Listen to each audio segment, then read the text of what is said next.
Bismillahirrahmanirrahim. Assalamualaikum warahmatullahi wabarakatuh. Kami dari kelompok 3 akan mempresentasikan tentang definisi teknologi pendidikan tahun 2004. Nah, untuk anggota kelompok kami adalah yang pertama Lulu, yang kedua Miranda, dan yang kedua Taufik.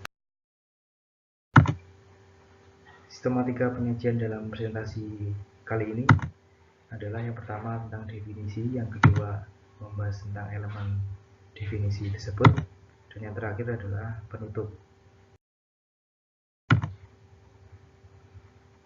Nah, pada bagian definisi teknologi pendidikan tahun 2004 adalah tentang kajian dan praktik beretika dalam memfasilitasi belajar dan meningkatkan kinerja dengan menciptakan, menggunakan, dan mengolah proses dan sumber belajar yang tepat. Definisi ini kami ambil dari bukunya Januski dan Molenda pada tahun 2008. Kemudian ini adalah bagian tentang definisi teknologi pendidikan tahun 2004. Nah, seperti ini. Nah, kemudian kita memasuki tentang definisi pada bagian studi. Pada bagian studi ini adalah, atau kajian adalah pelaksanaan penelitian dalam teknologi pendidikan. Nah, dalam kajian dan studi mestinya melalui konsep-konsep penelitian tradisional yang semisal riset-riset kuantitatif dan kualitatif. Termasuk juga model-model penelitian lain dalam bentuk kajian teori, analisis filosofis, historis, pengembangan proyek, analisis sistem, evaluasi, dan lain sebagainya. Kemudian beranjak pada bagian praktis. Pada definisi etika praktis ini atau praktik beretika adalah kegiatan atau praktik yang mendasarkan pada norma dan nilai yang berhubungan dengan nilai profesi yang akan dilakukan seperti kode etik dalam suatu pekerjaan. Aturan yang terangkum dalam kode etik bukanlah aturan yang memasung, melainkan aturan yang harus dipahami dan dijalankan demi terciptanya rasa saling menghargai dalam ranah teknologi pendidikan.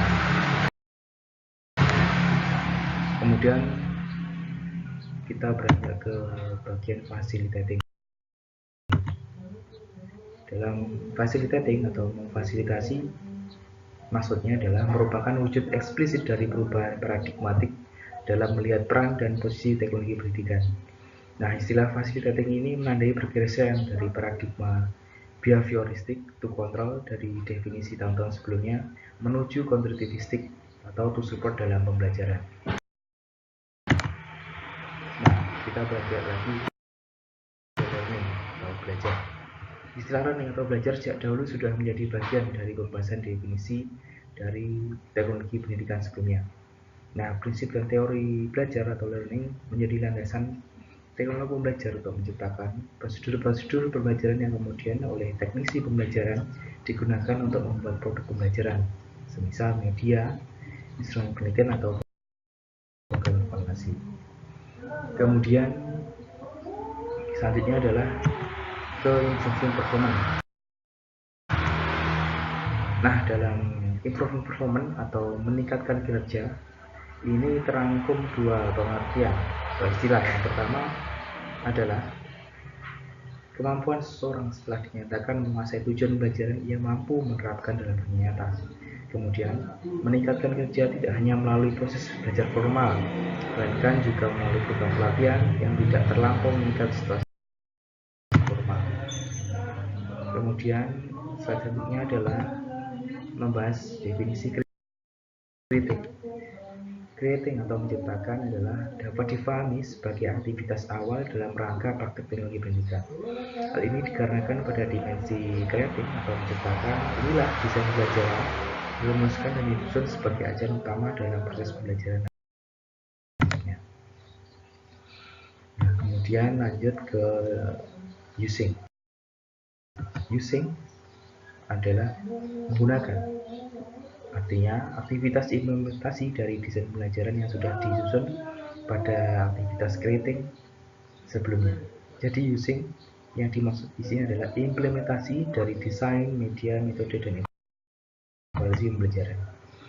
Kemudian slide selanjutnya akan membahas tentang managing. Managing atau mengelola adalah mengelola aktivitas creating Yang di sini dimaksudkan adalah penyusunan desain, metode, media, evaluasi pembelajaran, dan implementasinya. Kemudian adalah tentang definisi appropriate atau ketepatan.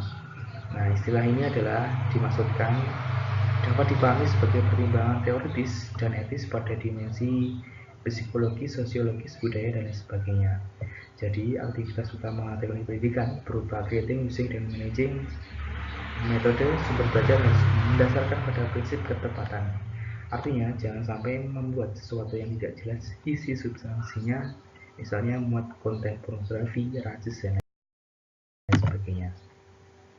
Kemudian istilah selanjutnya yaitu technological atau teknologis. Ya, istilah ini adalah aplikasi sistematis atau keilmuan atau mengorganisasi keilmuan untuk tugas praktek.